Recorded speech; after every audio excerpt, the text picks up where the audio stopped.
Il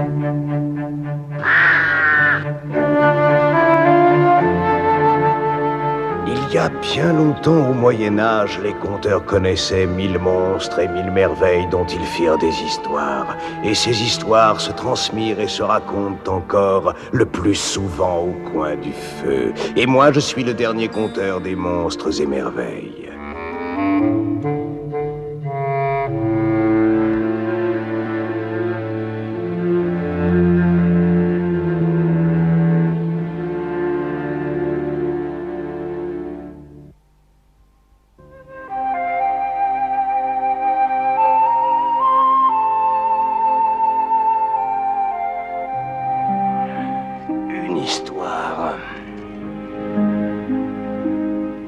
Imaginez une nuit noire, une nuit glaciale, une nuit comme celle-ci.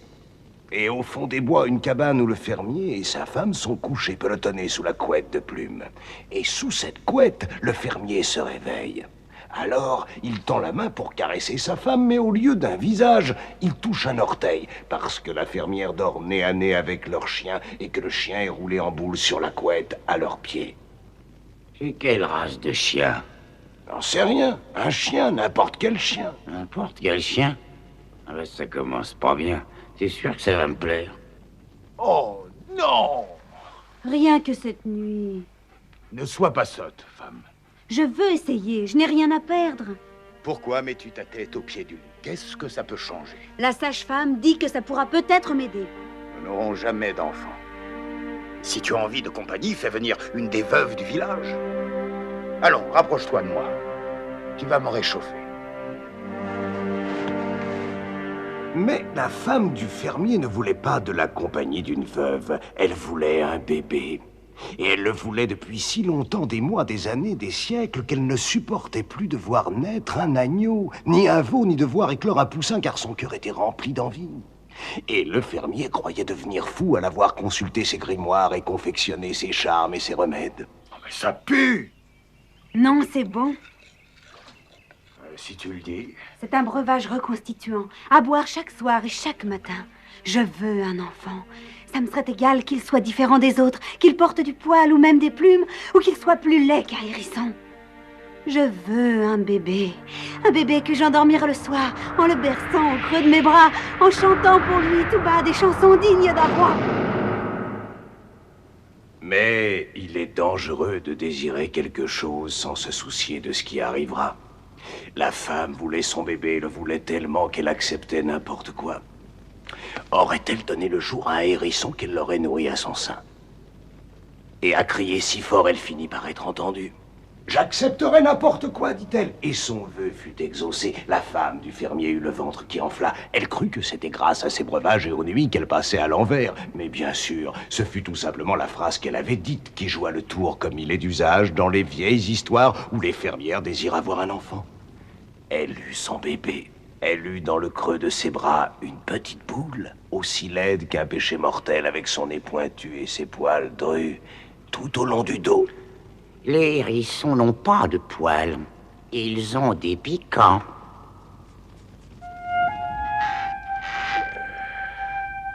Oui, mais ce petit hérisson-là avait des piquants plus doux qu'un duvet d'oison. Et sa mère lui donna le sein et le berça au creux de ses bras en chantant pour lui tout bas des chansons dignes d'un roi.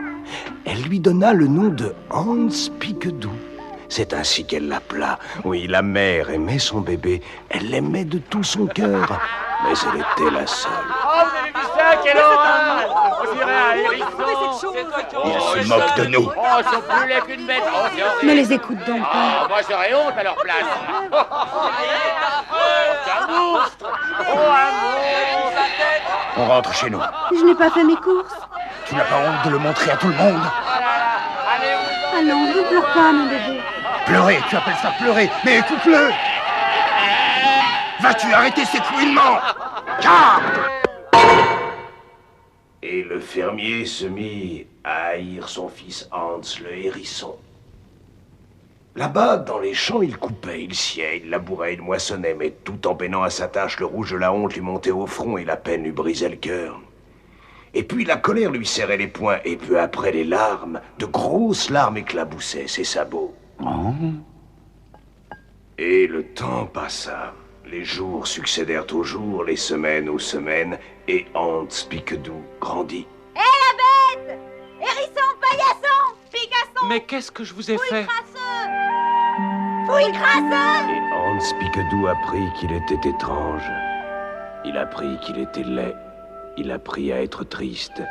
Il apprit les noms qu'on lui donnait. Fouille crasseux!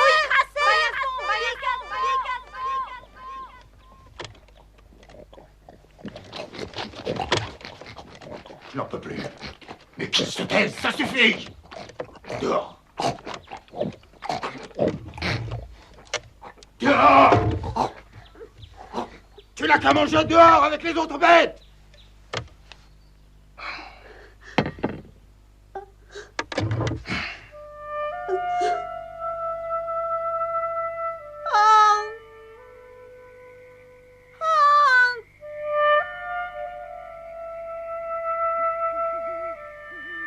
Reviens!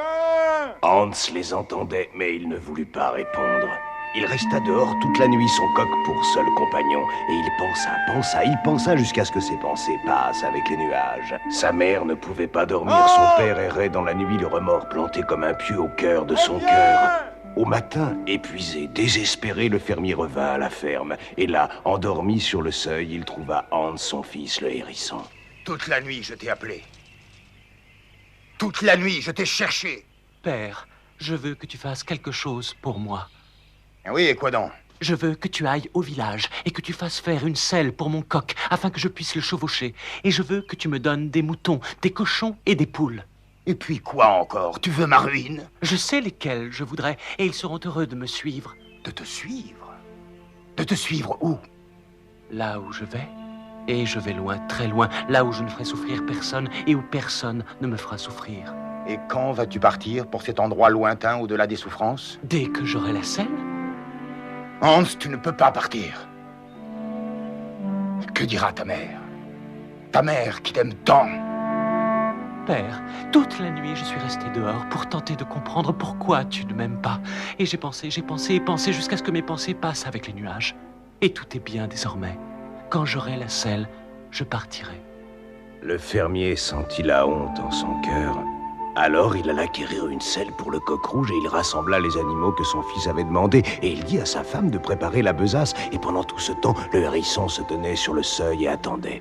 Quand tout fut prêt, il vint trouver sa mère qui l'embrassa fort, et puis son père. Et pour la première fois, le père toucha son fils. Et il sentit que sa toison était douce au toucher, douce comme un duvet d'oison. Ils le suivirent du regard jusqu'à ce qu'il disparaisse. La mère sentit une fêlure dans son cœur, étroite comme une entaille, mais jour après jour, l'entaille s'élargit jusqu'à ce qu'un soir, peu de temps après, elle s'élargit tant que le cœur se fendit en deux et qu'elle en mourut.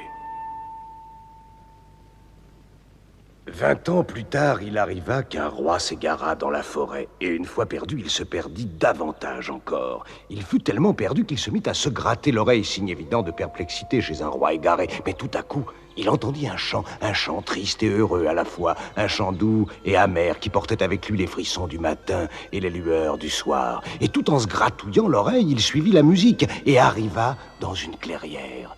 Droit devant le roi se dressait le palais le plus extraordinaire qu'on puisse imaginer.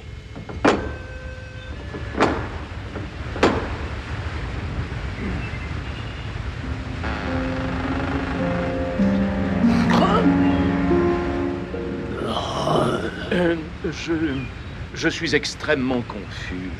Je suis extrêmement affamé. Et quelque part là-bas, il y a bien longtemps, j'étais un roi. Et vous voilà assez perdu et assez affamé pour venir frapper à la porte de la bête. Ma foi, oui.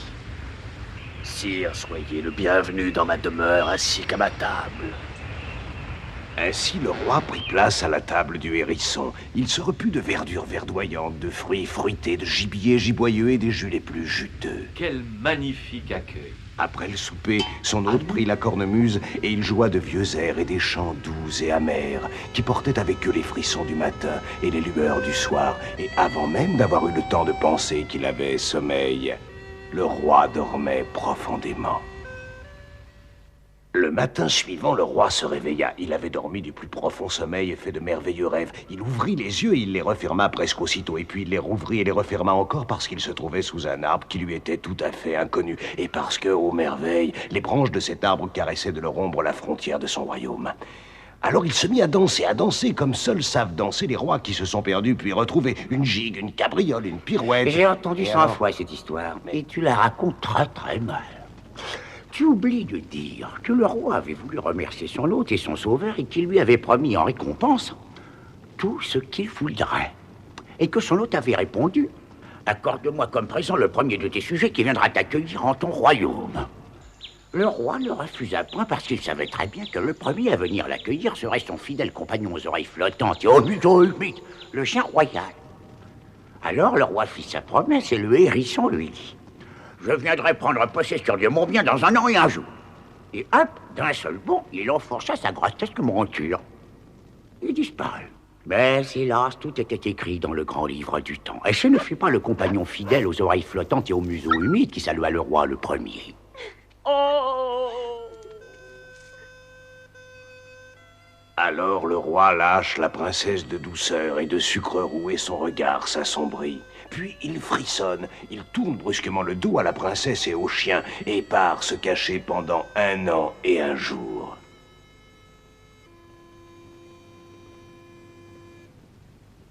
Regardez bien, voici la grande salle du palais royal. Et voici un merveilleux conteur beau comme un astre et sage comme un vieil hibou que l'on a chargé de divertir la famille royale. Le roi?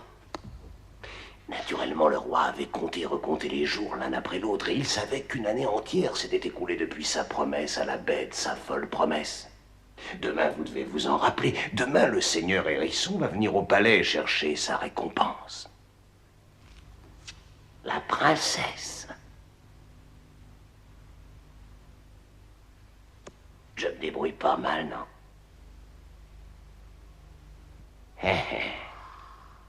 Qu'on le jette dehors, ce diable maudit! Qu'on l'enferme au donjon!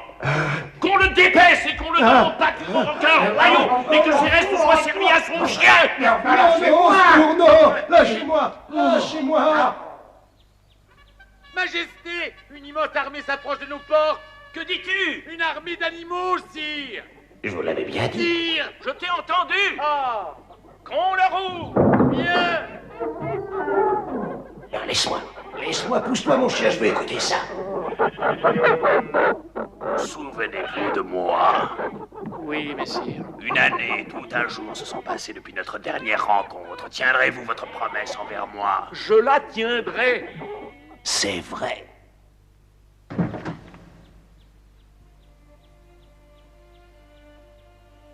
Savez-vous qui je suis, madame? Je le sais, Seigneur.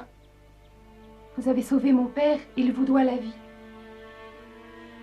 Que savez-vous de la promesse qu'il me fit? Il a promis de vous donner celui de ses sujets qui viendrait l'accueillir. Et qui était-ce? Moi, messire. Je suis à vous. Alors je vous veux pour femme et compagne et que vous me suiviez dans la forêt. Je veux que vous soyez ma princesse de douceur et de sucre roux. Je veux chanter pour vous et je veux vous étreindre. Je veux que vous m'aimiez. Oui, Seigneur.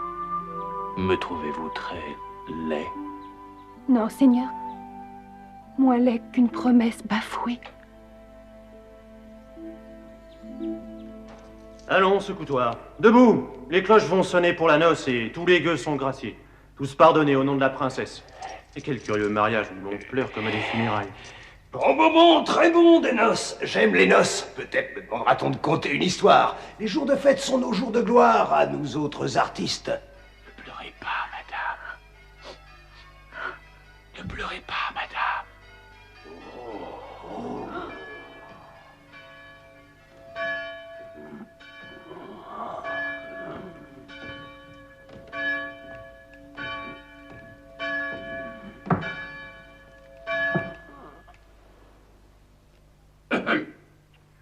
voici rassemblés aujourd'hui pour... Ce fut un mariage triste, si triste qu'il vous venait l'envie d'en pleurer. Cette nuit-là, ce fut une princesse terrifiée qui s'allongea sous la couette de Plume pour attendre que son époux la vienne rejoindre.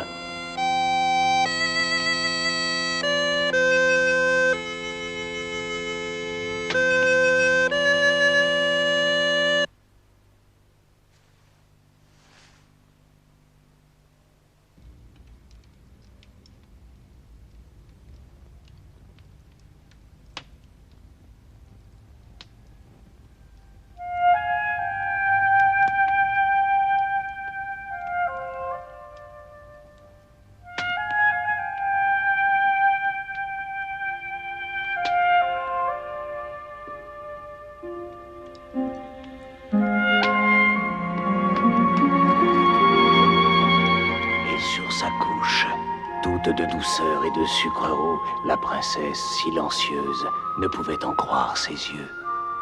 Elle se glissa sans bruit jusqu'à la fenêtre, regarda au dehors, et là elle vit, entre les gouttes de pluie et les larmes du vent, elle vit un homme au milieu des bêtes. Alors elle alla jusqu'au manteau de Piquant abandonné par terre.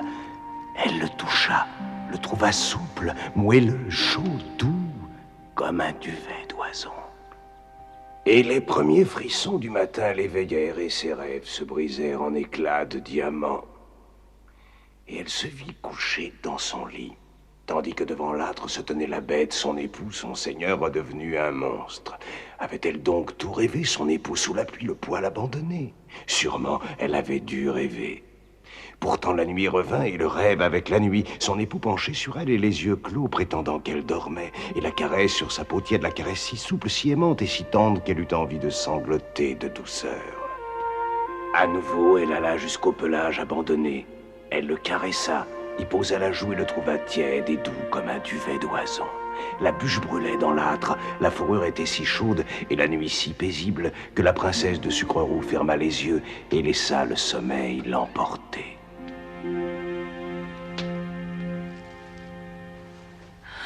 Seigneur, je me suis éveillée, j'étais seule et j'ai vu sur le sol votre pelage de bête. Et lequel choisis-tu pour époux? L'homme ou la bête?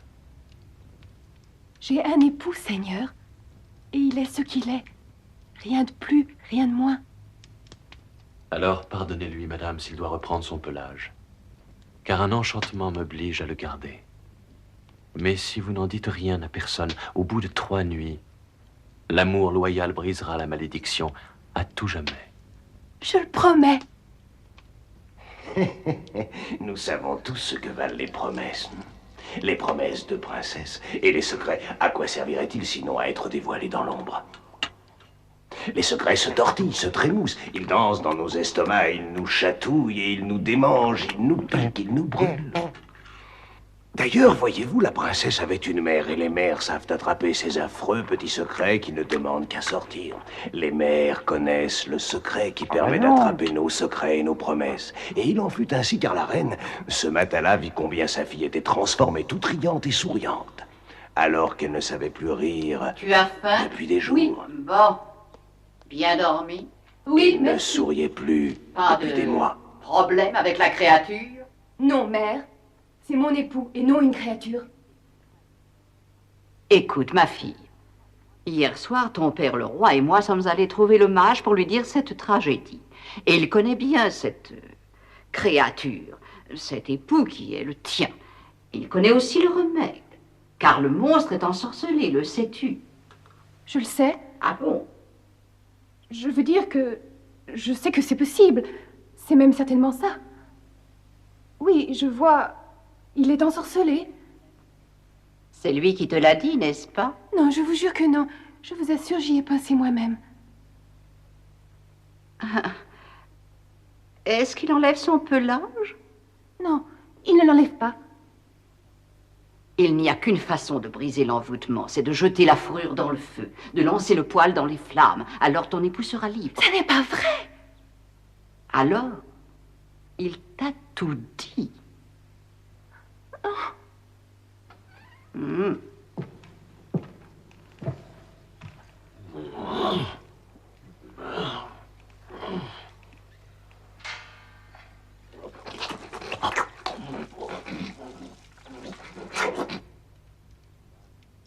Cette nuit-là, la troisième nuit, tout se passa comme les deux précédentes. La princesse ne pouvait oublier le conseil de sa mère et... Mon Dieu, mon Dieu...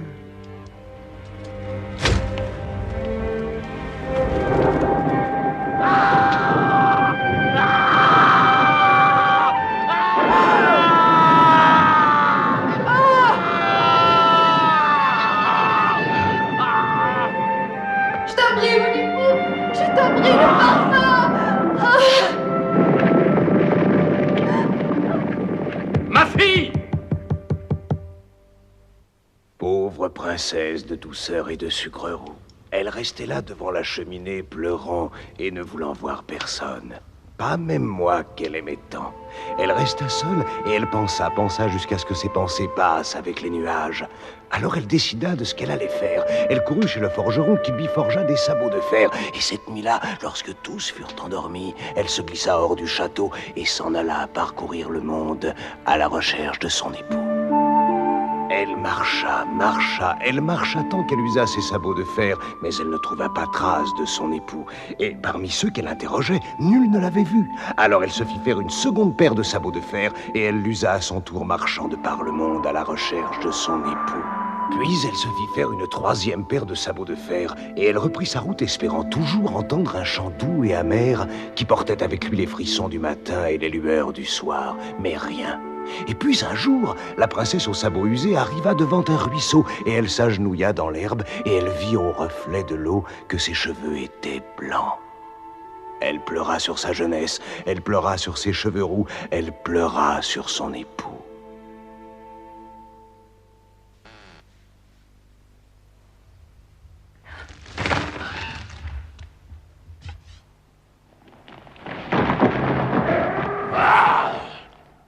À la santé de la belle princesse qui ne peut tenir sa promesse un seul jour. Mon époux? Comment m'as-tu trouvé? J'ai parcouru le monde pour te trouver. Et j'ai usé la semelle de 3 paires de sabots de fer. Et mes cheveux ont perdu leur couleur. Mais je suis venue te chercher. Car je veux t'étreindre et t'aimer et vivre avec toi tout mon reste de vie.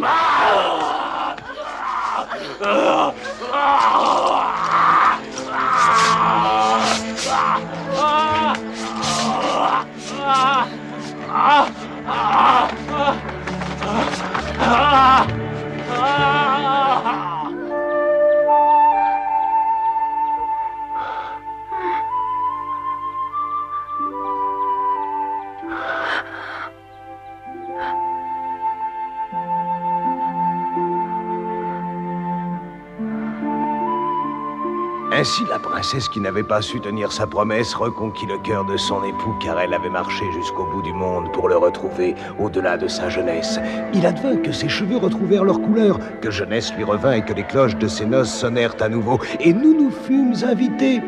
Et je leur racontai monstres et merveilles et cette histoire étrange qui porte en elle les frissons du matin et les lueurs du soir. Et elle me fit présent d'un sabot usé jusqu'au bout. Et... le voici.